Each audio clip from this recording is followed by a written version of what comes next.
And that, in a sense, is how you and I met. I was doing some writing and wrote a profile on your work with families and children, actually families, and was fascinated and immediately was really enthralled with the way that you don't only focus on one specific issue, you're focusing on culture as more of a solution as well. So it was clear that you're a practitioner and you see clients and families and couples, but you also were clearly invested in creating culture change beyond just families, just one family at a time. Right, right. And that really came about in the mid-90s, I would say, when I had, succeeded in the clinical and educational worlds. I had good credentials there, published, written, developed models of therapy. And so kind of felt a sense of wanting to return to the broader impact that I had wished for, but knew I couldn't go back to the old models that I had discarded in the 70s. And that's where I came across, about 95, I came across the work of Harry Boyd and Ann Curry at the Center for Democracy and Citizenship at the University of Minnesota, where what they gave me was a way to look at professionalism, including my own profession, in a different way.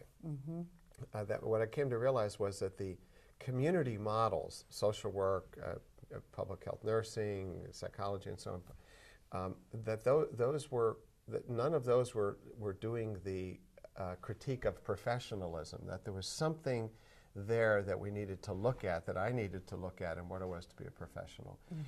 And that was the beginning then of a bigger shift. And you've talked about this really, really passionately, and it's exciting to hear you talk about what sort of the old style professional was in small towns in the early 1900s perhaps, and what a professional meant in a community. Is that what you're getting at a little bit? Well, yeah, that the modern idea of the professional, the 20th century and onward model, is somebody who is disconnected from a community, who applies to a graduate program, okay, and is vetted by faculty, who then maybe goes on to get a license from a licensing board that has members of the profession plus one member of the community, and then you develop your career that way.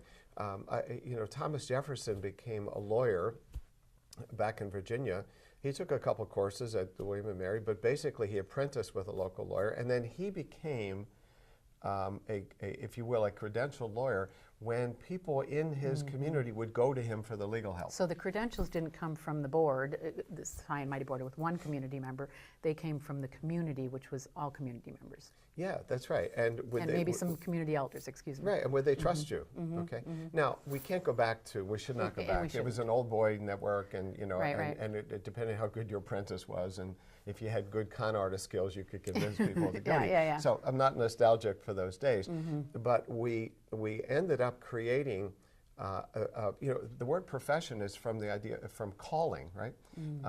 And the call would be from a community. And I remember in the mid-90s going on a kind of a hunt for other sources of knowledge about this. And I remember talking to an American Indian professional family therapist and also a spiritual healer named Sam Gurno, who still practices in the Twin Cities.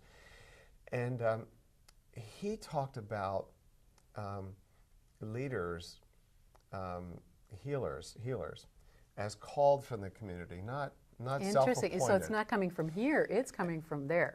And a real healer is reluctant to accept the call. Yeah. And you hear this about all the healers, the Martin Luther Kings. It kind of was pushed upon them, and what a world of difference. Wow. And so I remember that, and then I remember this great line that he said that I wrote down. He said, outside of a culture, a community, and a spirituality, you can treat, but you cannot heal. Outside of a culture, a community, and a spirituality, you can treat, but you cannot heal. Which means, fill that in. I mean, it's beautiful, and I get it. Yeah. But fill So, it in and he wasn't against treatment. He wasn't against you know. But treatment and healing is two Yeah, healing is different deeper. Healing is about a reconnection, a recentering, a reintegration,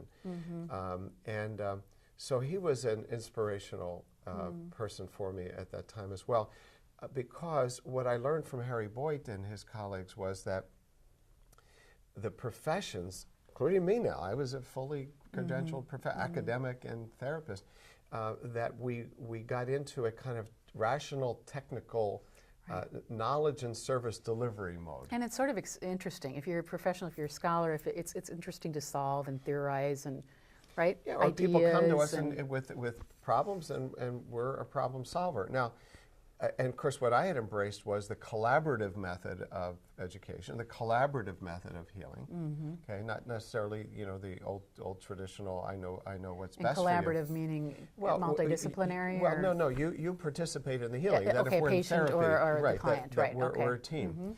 But what I came to realize was that collaborative approaches to healthcare, to education, are still inherently hierarchical, because there is a vulnerability that one person brings. Right. For help. You're going to save me. Yeah, and part of my job as a collaborative healer is to help you understand that you're going to save yourself. You're on your own. Well, no, that I'm a catalyst for that. Right. So what I came to distinguish is between hierarchical approaches would be the just come, I have the medical degree, you don't. Right. Collaborative is more respectful of people. You're trying to access their own resources, but it's still one-on-one. Okay, it's not, and that's important. It's not a citizen. So I came to distinguish between hierarchical approaches, which I had said, okay, that's bad. We need to move away from that. I've been teaching in medical schools. Well, what's wrong with that if you're an expert? Well, so let me clarify. Hierarchical approaches is I'm an expert and you're not. Okay, there's one person in the room with expertise. It's moi. Okay. And that is very ineffective in terms of relational, because people yes, their doctor. Okay, so I'll give you an example of from one of the early projects I got involved in as a assistant professional around diabetes in the American Indian community. Okay, what we came to realize in connecting with community leaders who were dealing with diabetes and natural healers was the problem was not that American Indian people with diabetes in St. Paul didn't understand that they weren't producing enough insulin and that they should be losing weight and eating better. And what the doctors would do in the hierarchical mode is you come in every 3 months and I explain it to you one more time. Right, I raise your awareness. So I educate, I give you pamphlets. That wasn't the issue. What we found out when we really connected to the community, that the heart of it was fatalism. It was despair. It was this idea that so it had nothing to do with eating in a way. We get diabetes. And we're going to get it. And when you get it, you're going to lose a limb, you're going to go blind, and you're going to die young. And it's like an affliction that happens in our community. And that calls for a different approach than the hierarchical one. So it pathologizes them. Oh, no. In a way. No. This was not pathologized. No, you weren't. But knowing that, I mean, they had all the information they needed to know that they had a pathology, right? If they didn't take care of themselves, they'd die. But pathologizing them wasn't working. Well, yeah. So I'll use different language. The medical hierarchical model wasn't working because that wasn't pathologizing the community. It was just that these individuals are overweight and not eating well, and had high cholesterol and bad blood sugars, and you need to treat them. So you don't. And then the collaborative approach, which would be you and I are a team in the clinic. Neither of those could touch the cultural fatalism.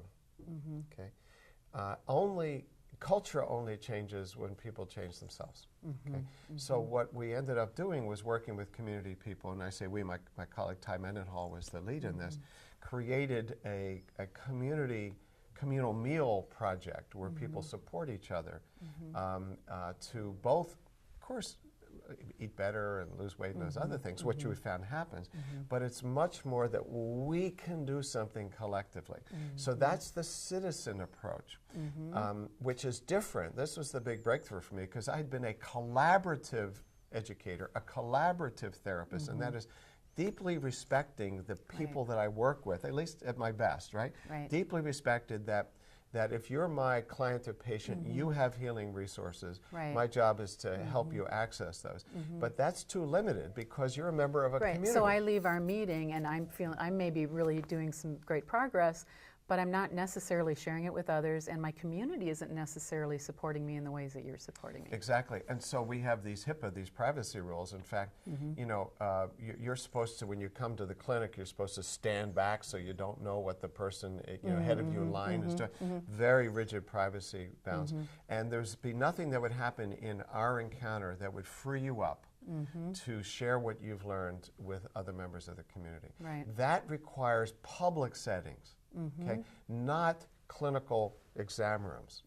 So the big breakthrough for me was that the collaborative method of education and healing that I had learned and believed in and taught was insufficient for the public and communal dimensions of the problems we're facing. Well, so here's what I hear a lot from professionals and from individuals. Well, as long as I take care of myself or I take care of my clients or we work together, if I solve one problem, that's going to solve community problems. And does it? No, that's the trickle-up theory.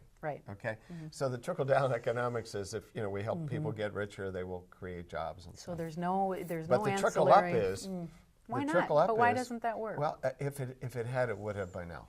What's your theory and why? Is it because I leave your office theoretically and just don't dare talk about it because it was a very private conversation? Is it that I go back into my normal routines and don't think people are interested or don't?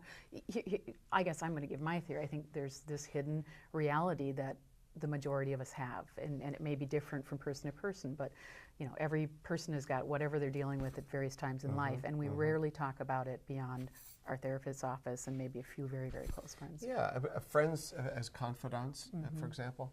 But what I've come to see, and a lot of people who are looking at health of the population have come to see, is that a tremendous influence on our health and well-being, our social, our family lives, is the norms that we create in our peer relationships and our extended families. I'm beginning to think of them not as social norms, but as peer pressures, because I think it reminds us of high school, and we need to. And I think that it's just a little bit more vivid.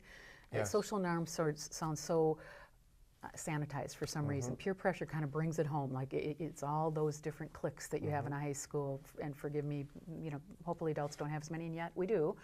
And we also have rules of what you can and can't say. We think we have rules. What's fascinating, and been really fascinating in my work in civic engagement, is when you can get a person or two to break the rule and speak about the unspeakable, what can happen in a community. And I'm sure you've seen that as well. Yes.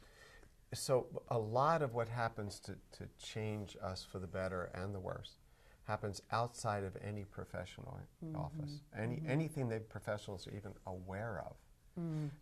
So it's when, you know, so I think of the changes in cigarette smoking. So it took academic knowledge about the health effects, but it ultimately took what you're calling peer pressure, okay? It took the creation of these norms that it's, you know, if we were doing this 30 years ago, there would be an ashtray in front of us. Right. And now that would be unthinkable. And a lot of times what we like to think of is that it's all matter of people listen to the professionals, or that law and policy can change it. So here's a thought experiment I like to do about something like cigarette smoking. That if a few years after the Surgeon General's report in 1964 that really said smoking is bad for your health, if a few years after that there had been laws passed to ban smoking in public places, we would now have a constitutional amendment in the U.S. Constitution allowing smoking in public places. It's the physics effect of laws and society. If you, which I mean, I totally agree with you, and yet we need some boundaries. The laws of use, they can actually, in my view, the Civil Rights Act of 1964, in my mind, was as much awareness raising as laws, Sure. because clearly it hasn't done. Yeah, it's a mutual thing. But my point is that that ultimately, without culture, without social norms, social pressure, the power of the we, anything that gets too far out ahead of those gets yanked back. So give us an example of how that's worked. How has culture change been effective rather, beyond laws and beyond research? Well, look at in health and healthcare. Look at the revival of breastfeeding that started back in the 70s and into the 80s. That was not professionally driven. That was started by a group of middle-class mothers in suburban Chicago who in the 1950s wanted to breastfeed, and there was nobody to help them. There had been a generational cutoff. A good example of what we're talking about, because in the first part of the 20th century, the scientific norms came in, right? That formula created by professional scientists was going to be better than this. Research formula, yeah, created. So a whole generation of mothers said, we're going to do better by our children by abandoning breastfeeding. And because our doctors were telling us that. Yes, but it also fit the cultural norm, because the early 20th century, the culture was in love. The light bulb was coming in the automobile. We were in love with technology. Okay, so it's a both end. So there was a generational cutoff, and these women had their mothers, their aunts, nobody could help them. So they formed their own support group, and they found a professional. This would be La Leche? They found the La Leche League. Okay. What's fascinating to me about that is whenever you talk about these evolutions, which are wonderful evolutions, it gets to our increased awareness and consciousness, and yet again more physics, but the physics effect is happening in society. So when it comes to breastfeeding, for example, there are robust debates among women, in fact, of women who don't breastfeed feeling that they're somehow, the peer pressure is coming down on them. Women who do breastfeed feeling like they're not accepted in public and so forth. What do you make of that? Is that a positive? I guess I'll say in my mind, it may be okay. I mean, this is more natural. It's absolutely. These are just the debates that we're always going to have about how we do our family life. But it was women themselves, supported by evidence, supported by professionals who did that. And so my thinking about being a citizen professional is that the citizen professional tries to tap into the power of these social networks, and catalyze leadership. So I think of, it's from the community organizing tradition of Saul Alinsky, that a leader, a community leader, is defined as somebody who others listen to, not the designated professionals who head the nonprofits. Well, we'll politely listen to the designated in public, but then we'll go and... But who may or may not. Right. Exactly. You just don't know because somebody's the head of a nonprofit. Right. Or is a minority member with a degree, a social work degree or something. And so what happens is that a lot of community engagement work that academics and professionals think about, and including government. So I've been working with Hennepin County, Minneapolis and Virens County here, around civic engagement. What I came to realize is that the county, like a lot of professionals, think of citizen engagement as sitting around a table with the heads of nonprofits, who are who are professionals, and who are there in part to get something from the county for their organization, which I don't blame them for if I'm the head of a nonprofit. Understandable, yeah. Right. But they're not necessarily the community. They're not necessarily. And what you're getting at the difference between institution and community, and it's shocking to me in a way to hear this, because, and I guess I've seen that at other levels, but when citizens think that there's a citizen involvement or citizen engagement, you do presume it's a citizen or two, and you hope it's one, and sometimes that's all it is, but. There's a big difference, in the breastfeeding example gets to it, between the institutionalization of a trend or a social norm or whatever it is, and the distribution of it by real citizens, or acceptance or rejection or whatever. And leadership by.